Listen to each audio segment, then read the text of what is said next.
All right. So, on today's episode of Tabletop, as the tables turn, I'm working on another Sigma project. This time we're shooting the FPL. That guy right there. That is the new high-res FP with its director's finder package. It's got all this cool nifty stuff on it. A little grip on the bottom there.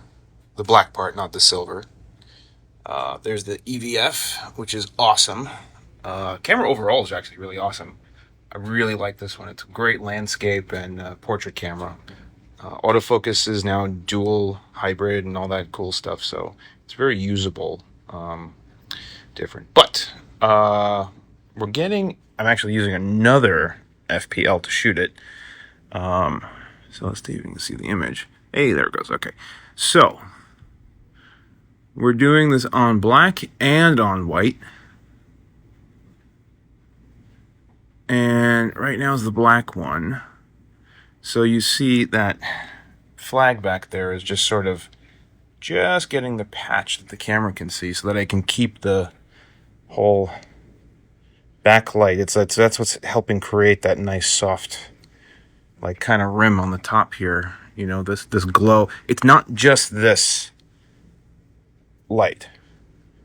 That really is actually only doing. It's actually not doing that much. That's only giving you those like couple of sharp lines on the top of the lens and that little bit on the top of the finder. The rest of that soft glow is actually the whole entire background.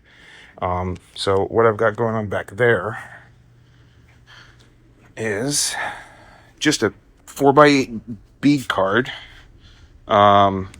stuck into some sawhorses. There's nothing actually holding this up. It's just wedged in there.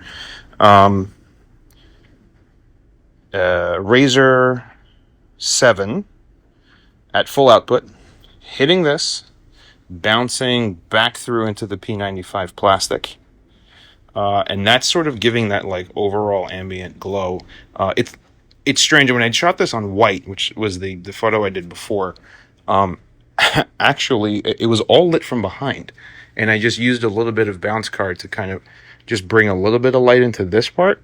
And then in Photoshop, when you lift the levels up, because the camera's so clean that it's all there. So like it has this really cool like lit from behind look where it's just sort of like the light envelops the whole camera body.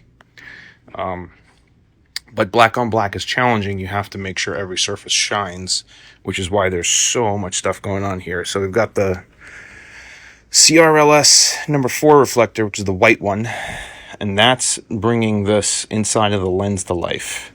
I have another piece of the clear, translucent P95 plastic here. Got one of the Lytra LEDs kind of pushing through that. And that's giving all of this undertone stuff and this nice vertical shine on the grip handle. And brings a little bit of life up into these parts too. Which would have appeared under the white version, which maybe when I shoot the next white one, I'll come back and show you guys, but doesn't show up against black. The whole thing just gets muddy. So, and because I have to lift the black to get the detail out of the camera, therefore you're also lifting the background too, and then it becomes like all kinds of problems. So this way you have to light the camera like a stop brighter than the background so you can separate the two and then crush the black down so it has more contrast. There are so many. Every C-stand I have is used. So this is all of them. It's like all 9 C-stands that I own are currently in play. And yeah, tune in next time. I'll go live again a little later. Thanks, guys.